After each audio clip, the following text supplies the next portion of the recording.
Team. Today we are going to talk about a really walk through Cami from start to finish, from creating a lesson to getting it in Cami to formatting it correctly and going all the way through. I just want to name a couple things. The first is that this is not necessarily an example of perfect content. It's more about the mechanics of doing it. Number two is I'm going to go through this really step by step. So feel free to pause, rewind if you're confused about a step, or pause, fast forward if you need to kind of skip ahead if you don't need that. So the very first thing I want to point out is that when I'm working in Cami, I want to start from Google Docs. If you can see in my old 7th grade folder, in my lesson materials, like you're just going to see Word, which is a ton. I love Word. It was easier for me to work in, but really, honestly, truly, you've got to give that up. You've got to give that up and go to Google Docs. So the first thing I'm going to do is open my Google Doc that I want to work in. I can either create a new one by going to New and clicking Google Doc, or I can use one that I've already started. I have this one already started, and you can see that I have my header, and I'm going to start with an objective. A lot of this should look like Word for you if that's what you have. So all of us will learn, and again, this isn't a great example of content.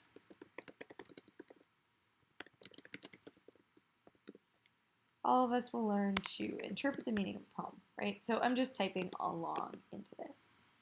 Now, I want to start with my PDN, and I am going to start with my PDN by using a video to give some kids some background information. So in order to do that, I'm going to use my annotation guide, and this is the annotation guide with all the links for, or all the images that you might want. So I'm going to go ahead and click on comics. I'm going to put a video. I know I'm going to put a video in here. I don't actually need that dot. I'll show you why in a second. I'm going to move it over to make space for the dot in Cami. And I'm going to make it bigger. Maybe not that big, right? I'm going to insert a table similar to how I would in Google or in Word when I'm making a lesson.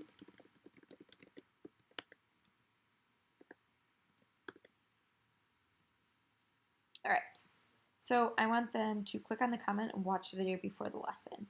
I already know what video I'm going to use. It's going to be this one, kids talking about dreams and imagination, and it relates to the poem that I'm going to do. So I'm going to put that here. And now I'm going to add another table. Adding a table just sort of adds a box so kids know what they should do.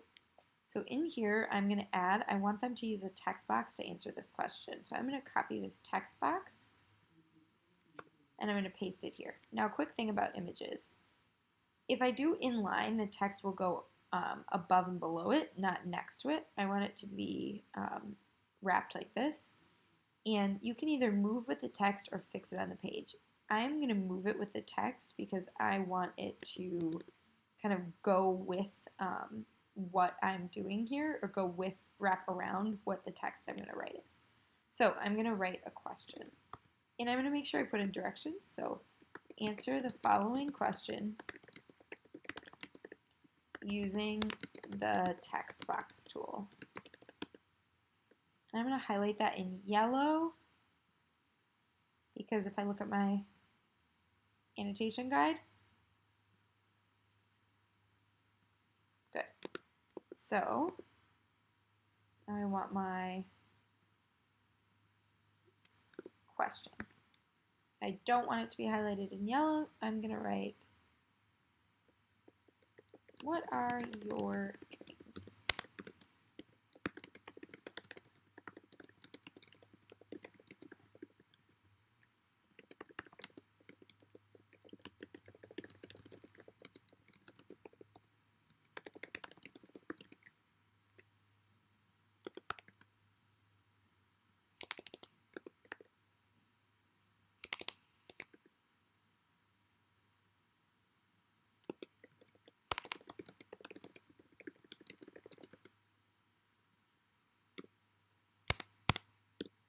And then I'm going to follow my own advice. And then I'm just going to give kids a lot of room so that they can type their answer. All right, next I'm going to insert another table. And I'm going to actually do 2 boxes. And on the one side, I'm going to have the text that I'm going to use. On the other side, I'm going to have my scaffolds or annotations. So I'm going to go to CommonLit.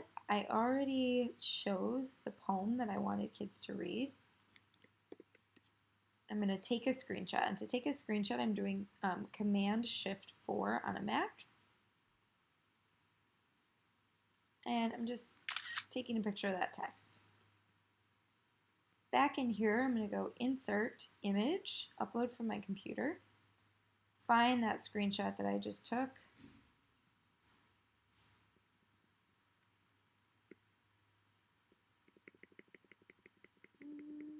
Finding 2 p.m.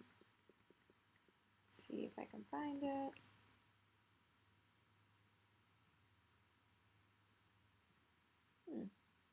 Oh, here it is.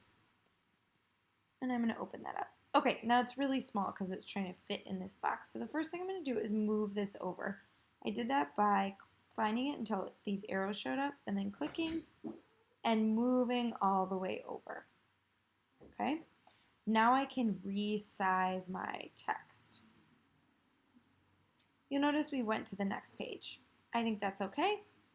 I will make sure to put some instructions here that we went on to the next page with this. I want to keep resizing until it's bigger. Because it's still kind of small, I might crop this and reinsert it as I'm going. Oops.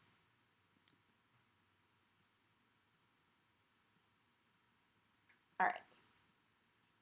Looks like I can crop it already a little bit just so I can get the most amount from a size perspective as possible, making that as big as possible for kids. All right. So I'm going to put here directions. So again, I'm going to highlight in yellow because that's what I want the directions to be.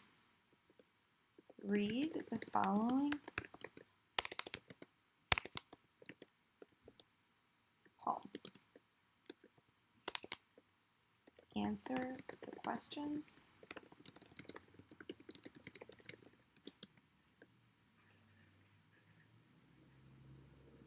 Okay, so here I'm going to put, in this tab, I'm going to put questions for students. For example, I'm going to write, who was the author? Again, this isn't a super strong example of content, just to show you. And then I could either have kids circle an answer, which is what I'm going to do.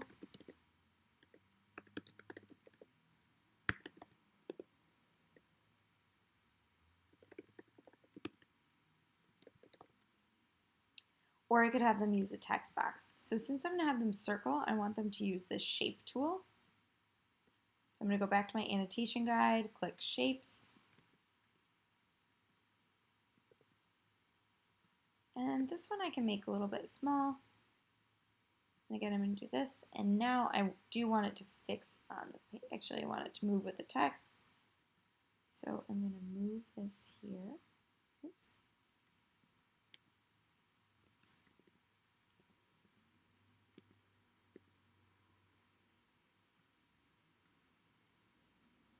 I'm going to fix position on the page, that way I can drag it around.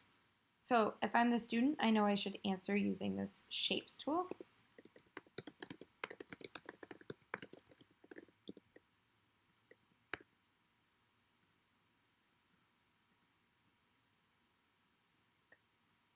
And as I keep going, I might add vocabulary words. So for example, crimson. I'm going to turn that color red.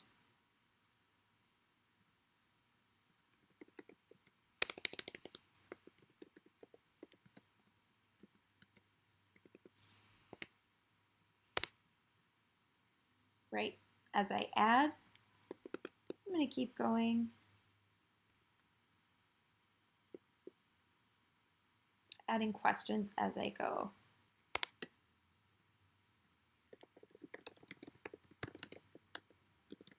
Always remembering to use my annotation guide.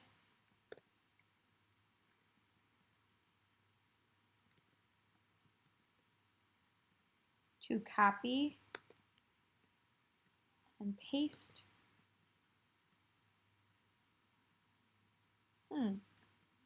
It's not showing up.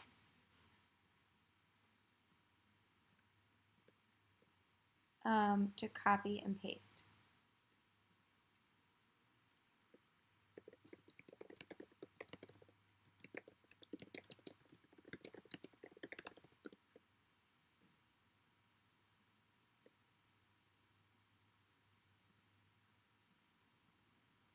So that students know to answer.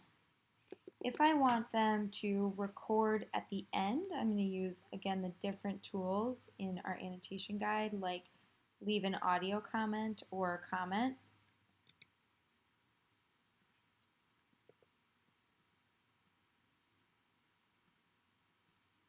And again, I'm going to switch that to fixed position on page so it doesn't interrupt my text so much.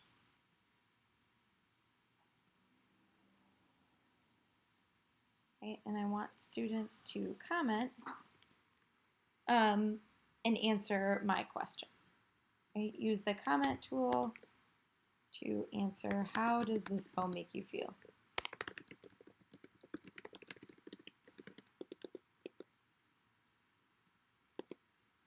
All right, so hopefully my questions have led up to something, and then finally I'm going to put my next section.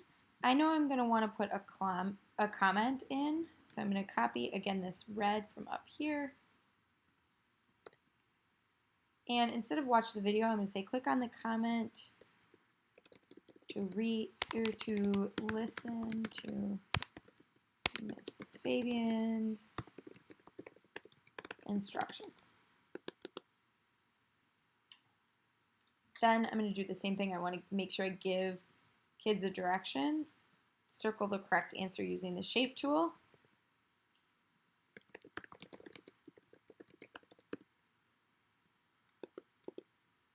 And then this is where I would copy and paste my questions from.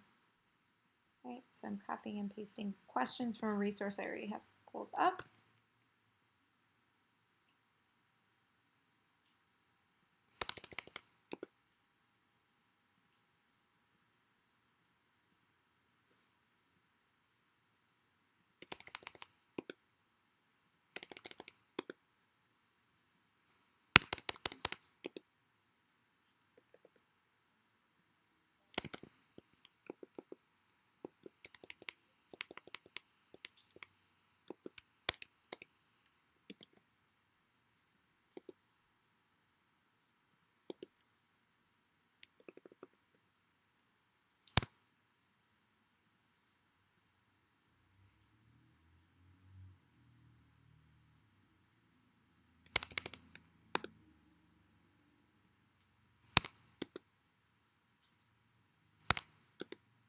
I'm going to want to make sure kids have room to circle, so I'm going to make this slightly space bigger.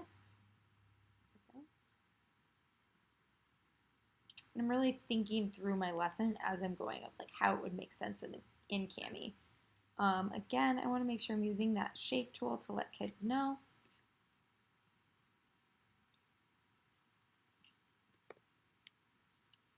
And I'm going to edit that picture settings so it is kind of easier to move around.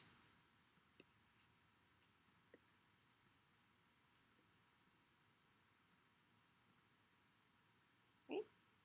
And then kids would do that. Finally,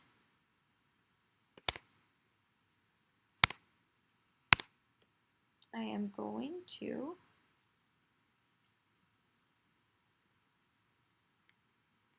there we go.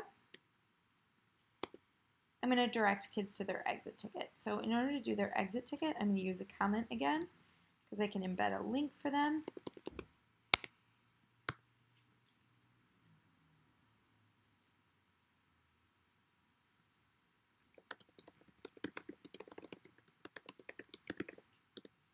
My exit ticket is still going to be an assignment in Google Classroom, but I'm making sure it's here too. So I'm finding my Google form in Drive.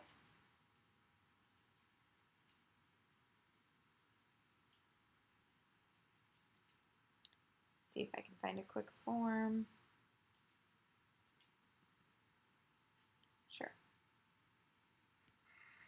Now this is important. I'm not just going to copy and paste this. This will give a kid the option to edit, or they would most likely get a bounce back message. So I'm going to click the send button at the top.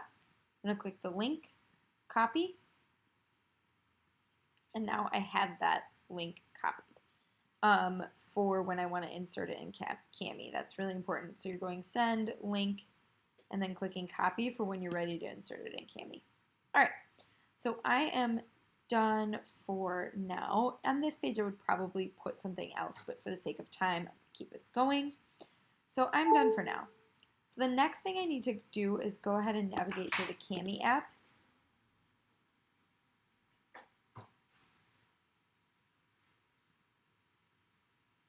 And I'm going to sign in, making sure I'm signed in with my KIPP account.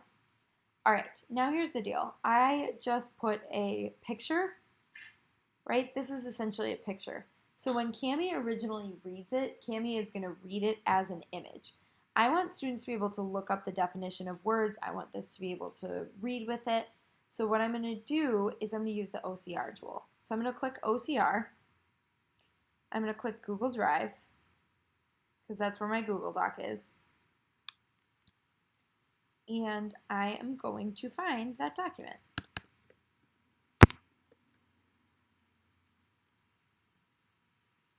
It is going to load, and this sometimes takes a minute, so you're going to want to be as patient as you possibly can be.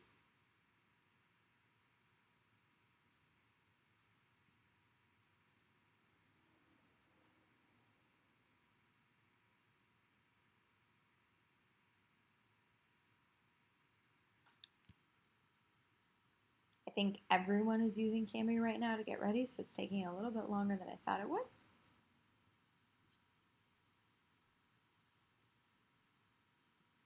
There we go. All right. So now this is my document, right? It looks similar in that thumbnail to what I see here. I'm going to click next, and it's going to process. Again, this can take a really long time for busy periods and large files. Okay, we're all done. I don't need to download it. I don't need to export it to Google Drive. I don't need to start again. I want to click Export to Kami. This is important because we're going to want to go to Kami so that we can add in our annotations, that we can add in our directions and tools. All right, so successfully exported to Kami. I'm going to click Open.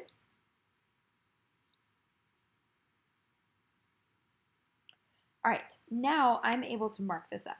So I want students to be able to watch a video before they begin. In order to embed a YouTube video, I'm going to click comment. I'm going to make sure it's a text comment. If I were to click video comment, what would happen is there'd be a cute little video screen with my face here, right? And so you can see me down below that it's recording, and if I hit done, it would go here. Obviously, I don't want kids to see my face right now, but that could be something I wanted to do. So if I choose that video one, it will automatically record my face. Similar to this audio tool, it will automatically start recording me speaking right away. So what I actually want to do is make sure it's on a text comment. Now I'm going to find my YouTube video that I want. Right? Yep, I'm copying the link there. I'm going back to Kami, and I'm going to go ahead and click so that dot is there. Put the YouTube and click enter. I can drag this dot around to reposition it so it's right. Now this is here. When students are interacting with it, they can play it just on the side. Does everybody dream? Or they can pop it out and make it bigger, and then immediately go back to Kami. Okay? I don't actually need to do anything else. I did everything I needed to here, so I'm not going to add anything. Now, here's the one thing. I forgot that I have an audio recording that if kids want to listen to it, they can. So I'm actually going to add a text box.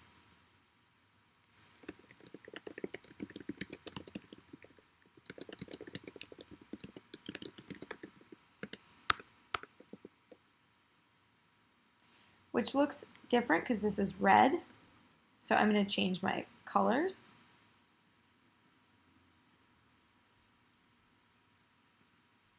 So I'm going to pick red, and now it should be here. Yep, now we're red. I'm going to do the same thing to add that video. I'm going to put a comment dot. And again, I can move this around, but for now, I'm going to take my YouTube video link, oops, and I'm going to go to Kami.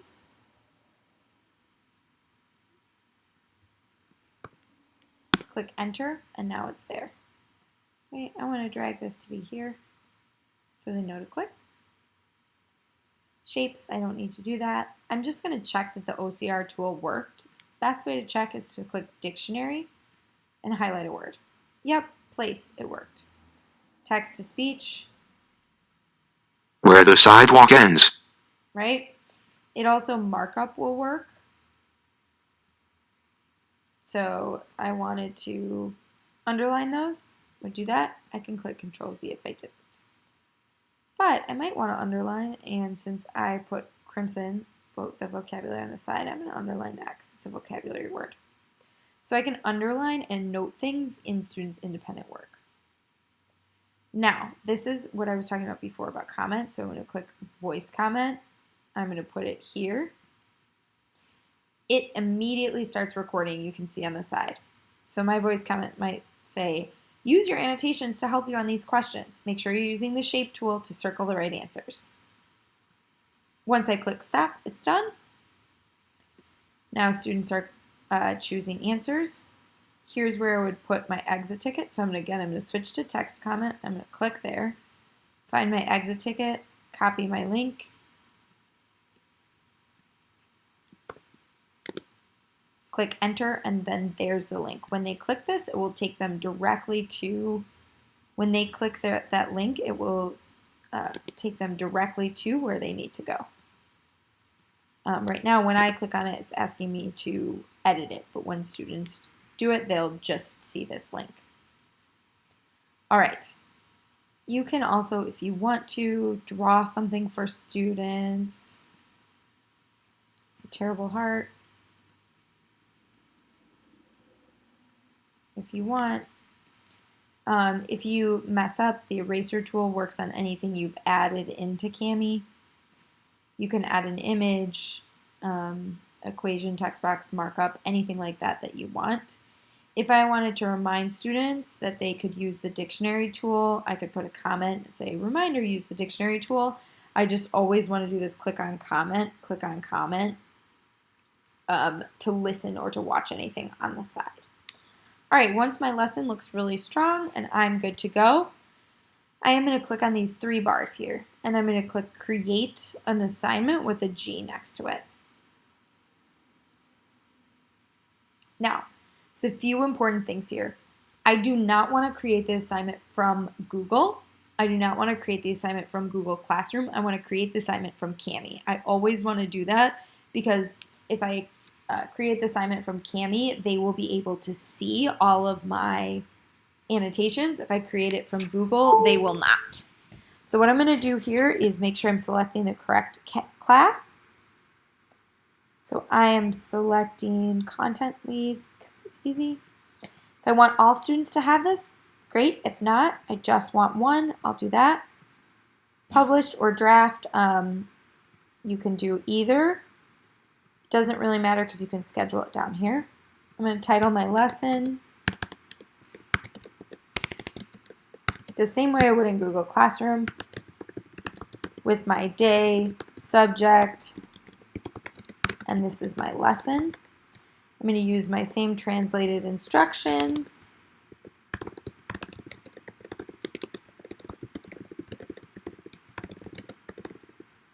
Now, when I'm down here, here's the Kami PDF.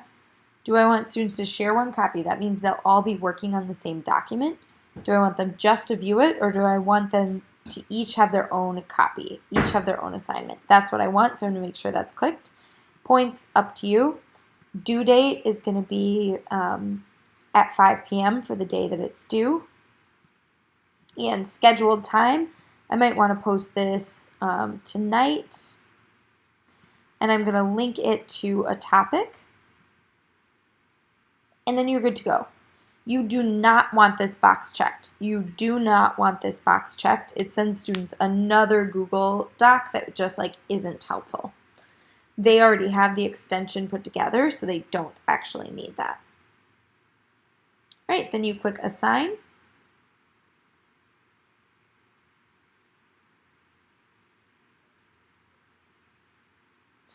And you're good to go. If you want to check, you can open up that Google Classroom that you just posted to.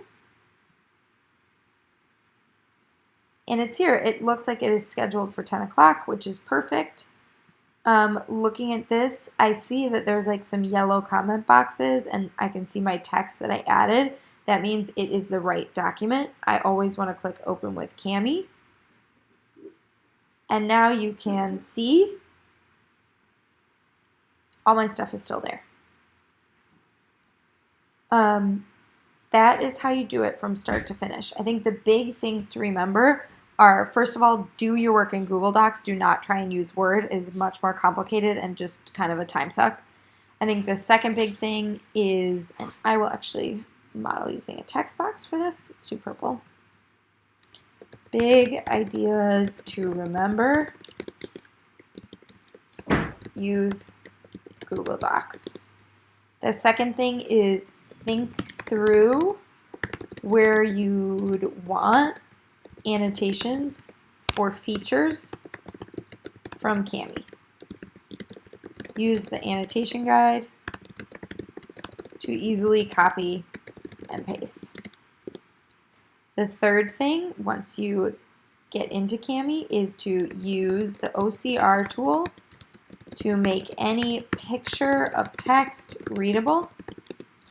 And then the fourth really big thing is create the assignment from Kami, not from Google Classroom. Now, if I wanted to change this up, I could. Kind of like this one, and we're going to just go like 30 because it's a big deal. And I'm going to fill my text box, right? So these are examples of what I can do. Okay. And there we go. I'm all done. Please reach out if you have any questions or if you need anything.